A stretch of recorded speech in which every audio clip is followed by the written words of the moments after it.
Hey, Milduff. Milduff. I took some of your stew last time I went into the wilds. Kept me going for a week. Felt like I could have put a strider in a sleeper hold. Enjoy it while it lasts. Sounds like you're serving up some impressive provisions here. Not again. You can have the discount too, but you'll have to come back later. I think you have me confused with someone else. Oven didn't send you? No. Oh, my apologies. It's just that his minions won't stop pestering me. Now I've even worn out my special grill. Since I'm in the midst of a crisis, perhaps you could skip to what it is you wanted? Some of your food? Of course.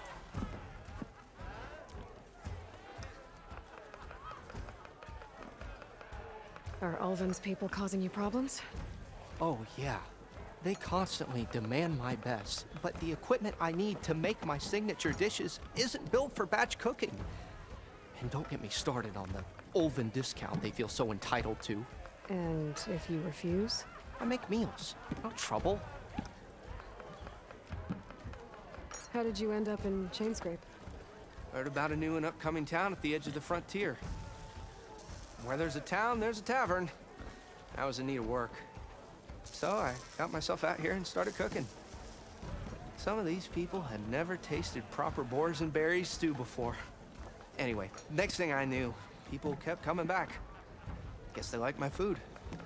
Or the ale. Your last customer mentioned your cooking really kept him going out in the wild. Where I'm headed, I could use some of that. I would be happy to oblige, especially since you have the decency to ask pleasantly. But my special groove griddle is no more. Without it, I can't cook any of my signature dishes.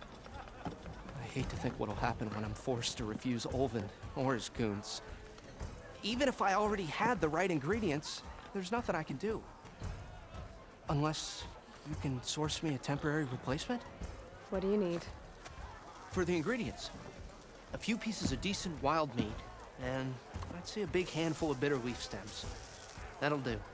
As for the griddle, a corrugated metal panel might suffice until I can have a new one forged. You'd likely find one in a scrounger pile, if you follow the river to the northeast. Don't worry, I'll clean it first. You'll have no issue finding boars and bitter leaf on your way. Assuming you're as much a hunter-gatherer as your clothing suggests. Thanks, Milduff. I'll keep an eye out. So that's what gratitude sounds like.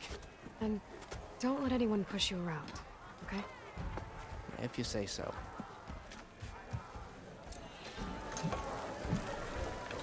Already got enough meat and bitter leaf. Just need to grab a metal hammer from the scrounger pile.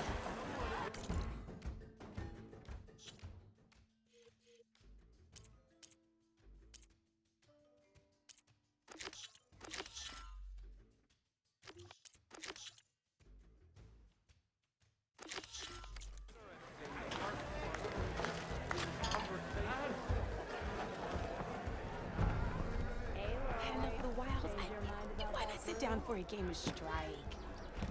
Come to revel in some strike, sister? Let me set the board. I was just passing by. First timer, huh? Don't worry about it. I'll go easy on you. You got any pieces? No. Well, aren't you in luck then? I got an extra set, a Tanakh original straight out of the Forbidden West. Sit. I'll run you through it in a hot spark. I'll give you something special if you win it on my boards, too.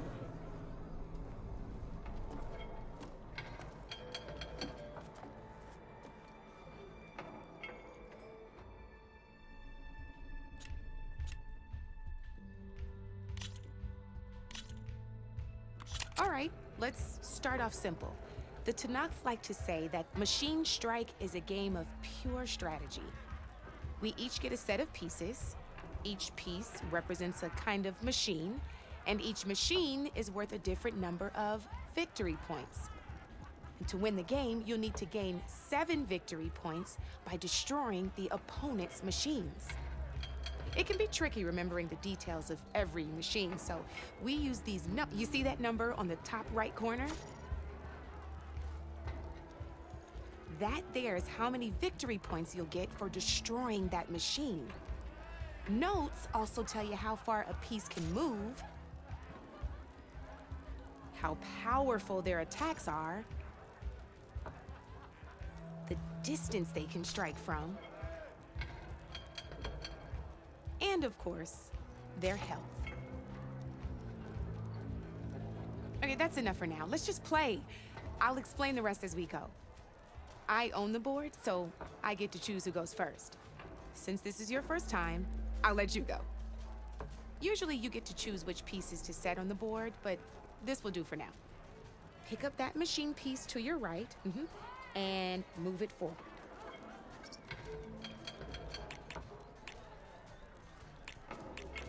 And remember, each machine can only move a certain distance. Take a look at your notes if you need a reminder. Gotta move that machine forward. Easy enough, huh? Now, you get to move 2 machines each round, so go ahead and pick a second machine. Gotta move that machine forward.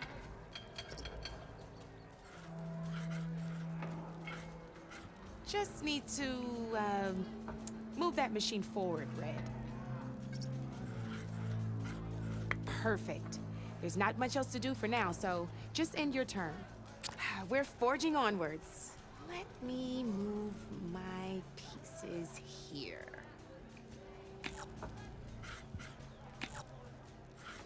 And we're back to you. This time, why don't you try attacking one of my pieces? Try with that machine on your right first. Now move the piece close enough to attack one. When performing an attack, you'll be testing your machine's combat power against the opponent's. And its own attack power. This board only has grassland terrain, which has no effect on a machine's combat power. And your current machine has 2 points of attack power. So in total, your machine's combat power equals 2 points. Since my machine isn't the one attacking, it has 0 points of attack power. And just like your machine, it's not affected by grassland terrain. So right now, the difference in combat power between the 2 machines is 2 points. This means your machine can do 2 points of damage to my machine. Did you get all that?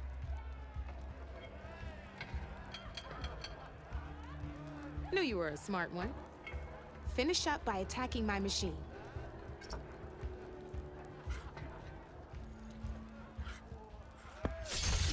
Not pulling any punches, huh? Now grab that second machine of yours. See how your machine can't move close enough to attack mine? You can make your machine sprint. That lets it move 1 space further. Try it out. Downside to sprinting is that your machine can no longer attack. Now, some players like to take a risk and overcharge their machine in cases like this. Overcharging lets you attack after a sprint, but it will damage your machine's health by 2 points. So use at your own discretion. Let's try doing that now so you can see what I mean.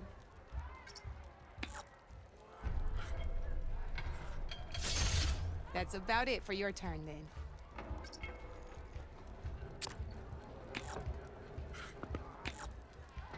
Now, I'll let you in on a neat trick. That machine of yours, the one closest to me, grab a hold of it. Same as in the wilds, machines have both armored points and weak points. You can see them marked on the pieces. Blue shows where their armor is thickest. Hit them there, and you'll do some damage, but not a lot. Now, red shows the machine's weak points. Hit those, and you'll deal a mighty blow. Here, let me show you. Rotate that piece so your machine faces mine. Now let that machine have it. Off the board she goes, and there's your first victory points. You don't have 7 of them yet, so let's keep going. Your machine attacked mine, but hasn't moved yet.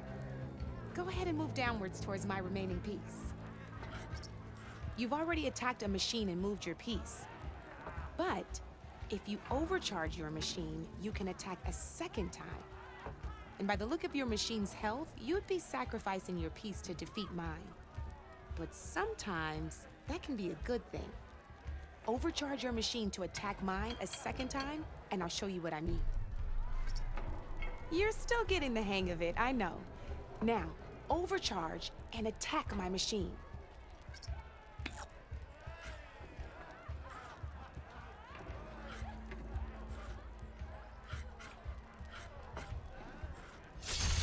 Ain't that a thrill? Now, because your machine was knocked out at the same time as mine, we both get the victory points our machines are worth. Good news is, since you're the one attacking, you're gonna receive your victory points before I do. Which means you can reach the coveted 7 victory points first. That's why sometimes losing a piece can be the best way to end a game in your favor. Now, you'll notice you didn't get quite up to 7 victory points this time, but you did destroy all my pieces. That means you're the winner! That wasn't so hard, was it? Just remember to always check for the best terrain to attack from. You'd be surprised the advantage you can gain over an opponent like that. I know it saved my behind in a game or two. I'll try and remember that. Oh, before I forget, these are all my spare pieces. I want the Savior of Meridian to have them. It's a small set to be sure, but it should be enough to get you in on any strike games you find out there. You might even fancy looking out for them strike carvers. They've got all kinds of unique pieces that can turn the game in your favor, though they'll need the right materials to craft you one. Or you might find them in the wilds if you're lucky. You know, I've lost my fair share of pieces after a night of machine hunting or brew hopping. No need to thank me. Always a pleasure to help out new strike players. Now, if you feel like playing a real game, I've got plenty of other boards. I could even teach you a few more tricks if you're up for it. Thanks. I'll think about it.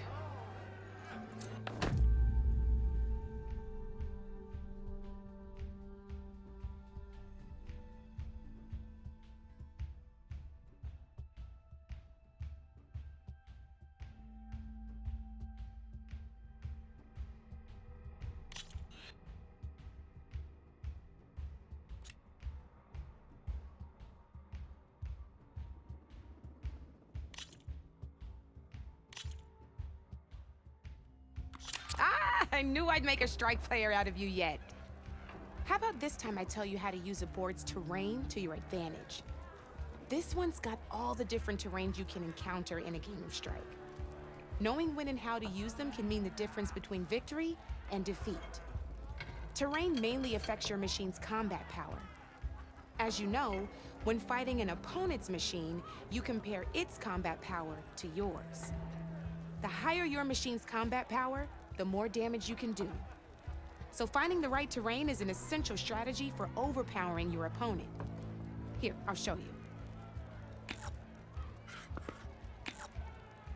Grab that piece to your left and move to attack my machines.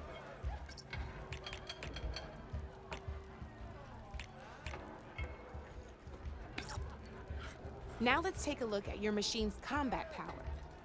Combat power is the sum of a machine's attack power and the value of the since your machine is attacking, it's using its 2 points of attack power. It's also standing on forest terrain with a value of 1 point. Add those together and your machine has 3 points of combat power. My machine is standing on grassland terrain with a value of 0 points. It's also not attacking, which means their attack points aren't in play. So my combat power is 0. This means your machine can do 3 points of damage. Go ahead and test it out. There you go. Now, choosing the right terrain doesn't just improve your offense. It can also help defend your machines from attack. Grab your other piece and place it in front of my second machine. Since it's standing on grassland terrain, this terrain has a value of 0. This means your machine's combat power adds up to 2 points. My machine can't use their attack powers since they're defending their position. But they have the higher ground. They're standing on forest terrain, which is worth 1 point. This means my combat power adds up to 1 point. Now, the front of my machine is colored blue. This means that the spot you're about to attack has armor protecting it, which means my machine gets an extra point, giving it a total of 2 combat power points. If we compare the combat power of both machines, you'll see that you won't be able to do any damage. Whenever you're unable to top an opponent's combat power, you can still choose to attack and break their machine's defenses instead. Go ahead, try it out and see what happens.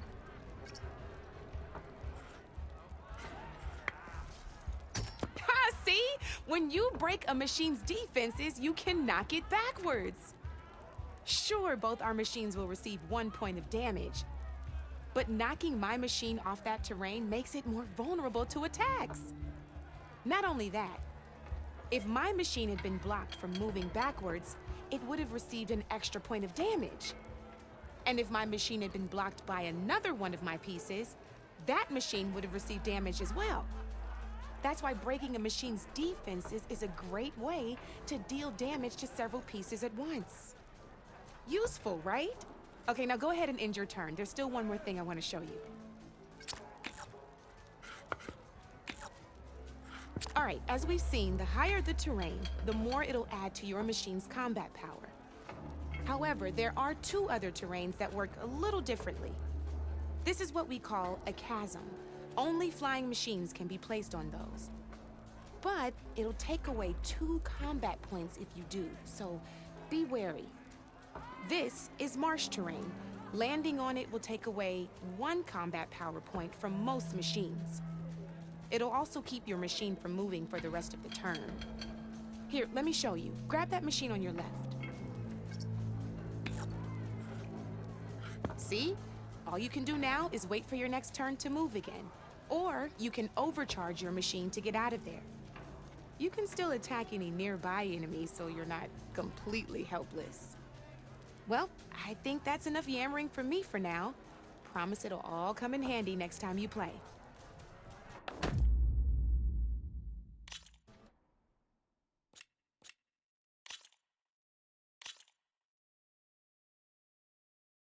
Here for more tips? Why don't I tell you a bit more about the pieces we used to play? In a normal game, you get to choose which machines you place on the board. Each one is worth a certain number of setup points, and you can spend up to 10 assembling your army. Knowing what each machine brings to the game and building an army that matches your strategy is the key to becoming a machine strike master. When assembling your army, there are a few things to keep in mind. First and foremost, you can never have more than 4 of the same machine on the board at the same time. With that in mind, most players would choose machines based on how far they can move or how much attack power they have. But a real strike player will be looking at a machine's type and skills. Let's take a quick look, shall we? Pick up that machine on your left. All right, let's talk about the different ways in which a machine attacks its opponents. In other words, its machine type. If you look at your notes, you'll see this machine here is a melee type. You can also tell by the shape of the base the piece stands on. A melee type machine attacks the first enemy within range, and no one else. We've seen this plenty of times, so just move that piece forward so I can show you some more stuff. Great, now grab your other machine. Looks like we've got ourselves a gunner type machine here. This means they'll only hit the farthest enemy in their attack range. Let's move that machine forward and end your turn so we can take a look at it.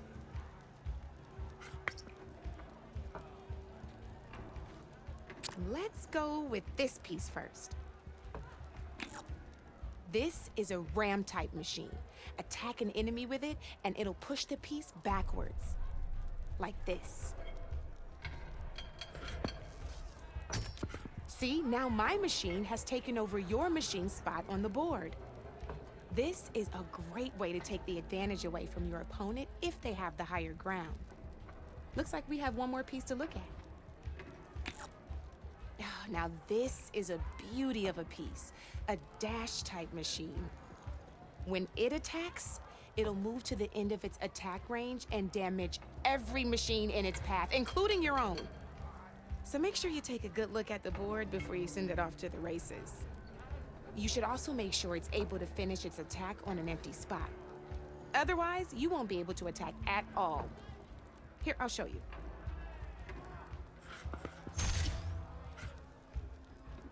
Look, it even rotated your piece. A nifty little piece you'll definitely want in your set. If you look at your notes, you'll notice this particular machine has one of the skills I mentioned before. There's quite a few of those, and we haven't even looked at all the machine types yet.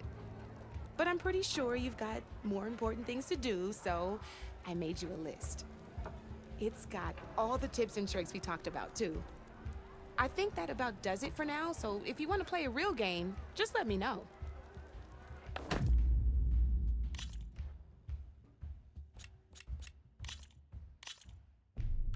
Good luck.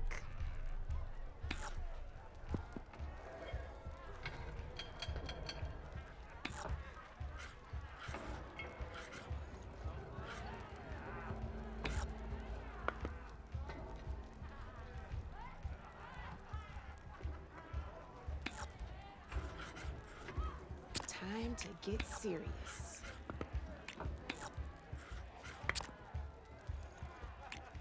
Your move, Red.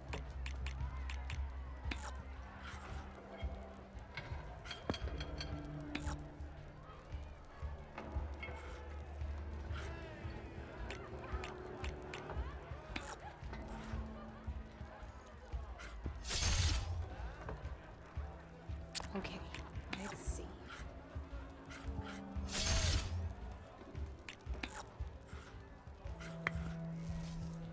One less piece on the board.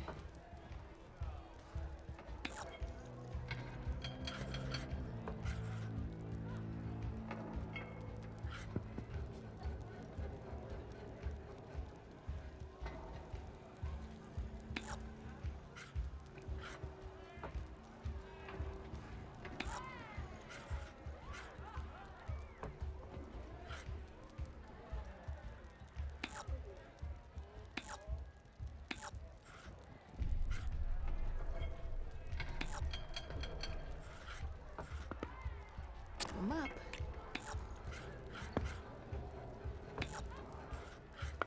You're up, Red.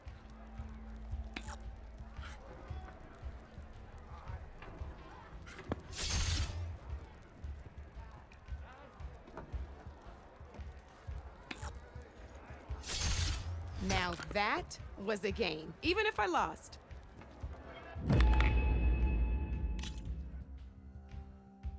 I'll see you later, Aloy. Oh there, sister!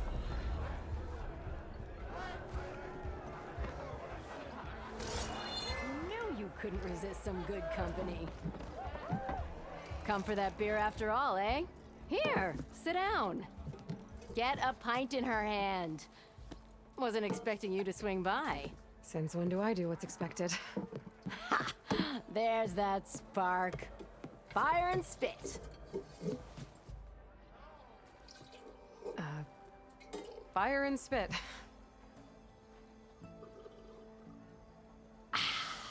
That's a blast from the bellows.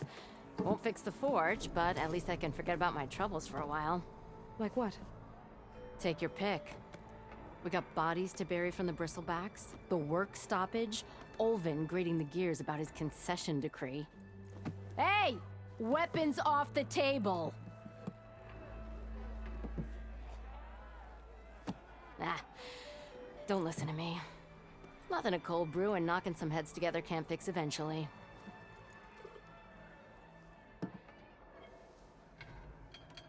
So the bristlebacks and the Daunt.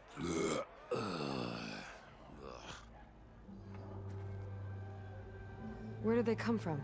That's the thing. No one rightly knows. They just showed up one day, rampaging around the valley like they exploded out of a forge.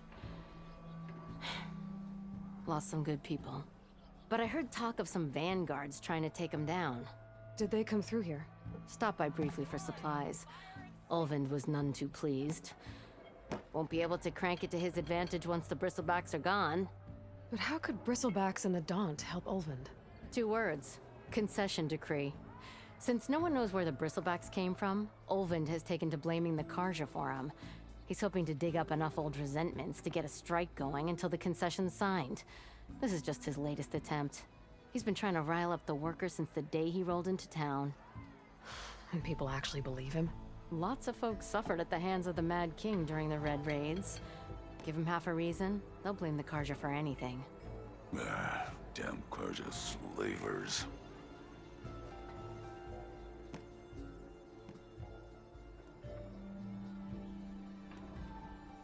I thought you'd be back in Freeheap.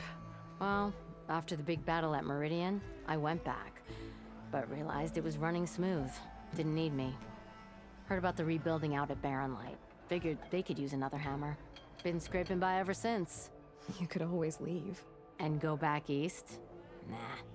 I ain't one to leave a lit forge. Besides, someone's gotta be a squeaky wheel for the workers around here. So about Olvend. Around here, everything's about Olvend. How'd he end up in charge? He got here early, like a squirrel smelling a fat nut. He knew rebuilding Barren Light would need stone and timber. So he jangled purses all over Mainspring, getting investors to front claims on anything in the Daunt that might be worth a damn. Thing is, all the bankers back home know that this is Karja land, and the Sun King can revoke those claims at any time. That's why he's desperate for the magistrate to sign off on a concession decree. This concession decree, what is it exactly? And how would it help Olvend? It's pig diddle, that's what. A writ that would put all Osram claims in the Daunt under Osram law, even though they're on Karja land. It would mean that any existing ore, stone, and timber claims couldn't be revoked by the Karja. No more risk, no more hesitation for investors back in the claim to pour in the shards and expand their business. And since Olvend has a stake in all those claims, it would make him richer than a scrapper in a junk heap. Not to mention Chainscrape would become an Osram municipality, so he could buy enough votes to call himself an elderman. He's a sly old badger, I'll give him that. Figures if he keeps up the pressure, eventually the magistrate will sign. Well, I have to be going. Thanks for the drink, Petra. I'm glad I stopped by. Anytime, Flamehair.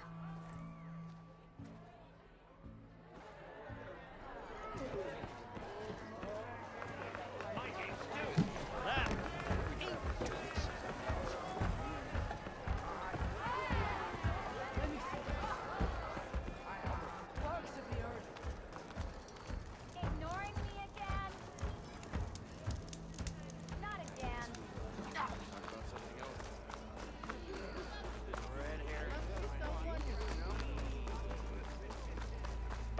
Hey!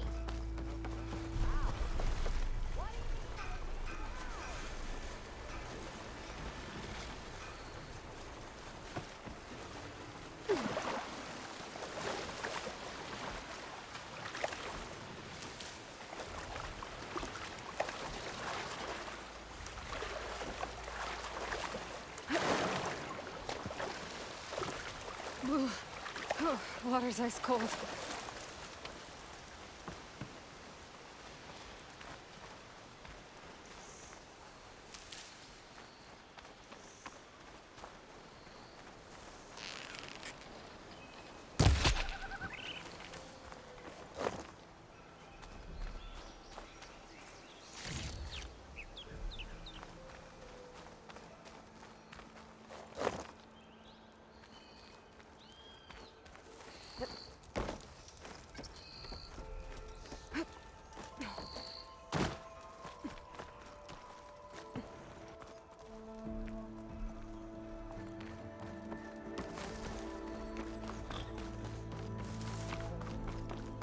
I think I can climb up this cliff.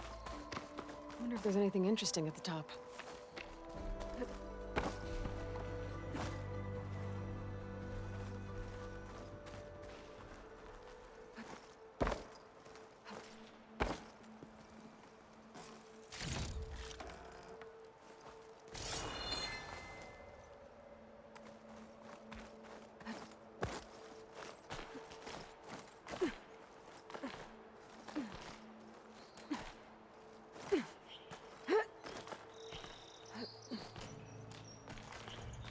careful not to let this stain my hands.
Take this to a dyer later.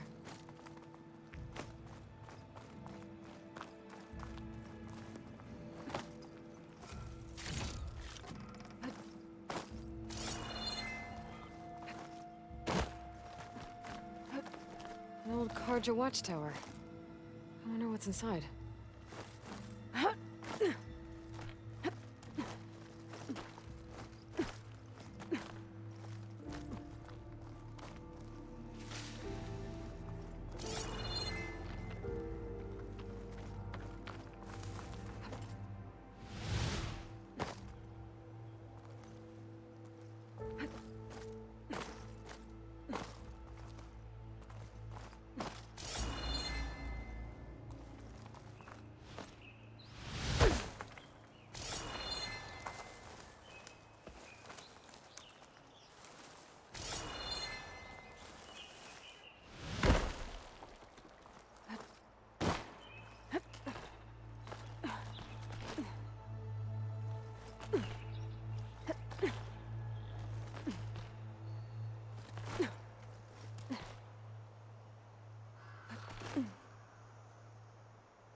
I'll save this for a dyer.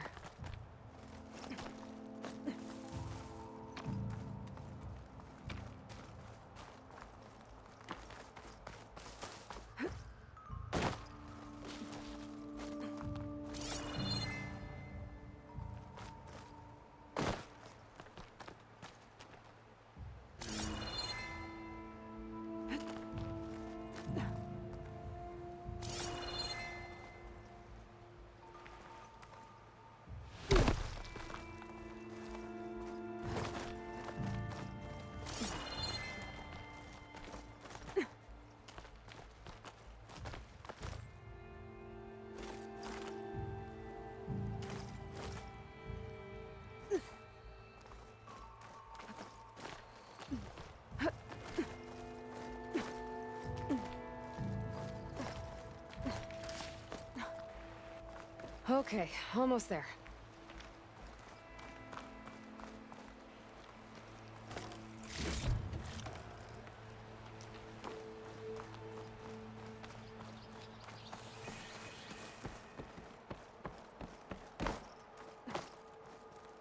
bet a cook can do something with this.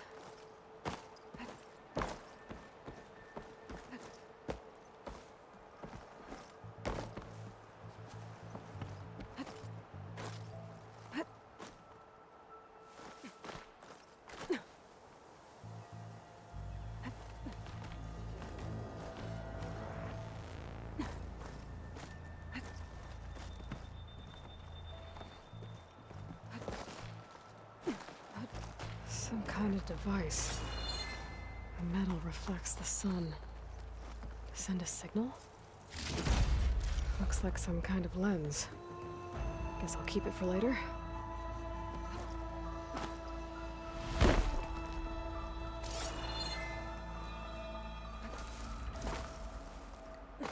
Rotting wood and crumbling stone. Hope it holds up.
Ugh, water in my boots.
Scroungers. Moldov said I could find a metal panel in one of their scrap piles.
It's exciting.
Scroungers.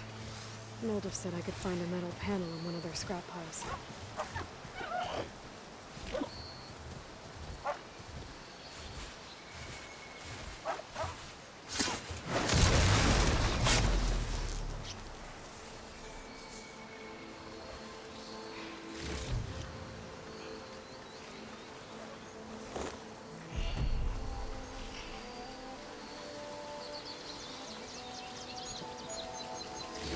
No metal panel. Better check another scrap pile.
Stash this away for later. I think I have everything I need for Moldov. Good thing, too. I could use a decent meal.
came from where Arnav said I'd find his crew.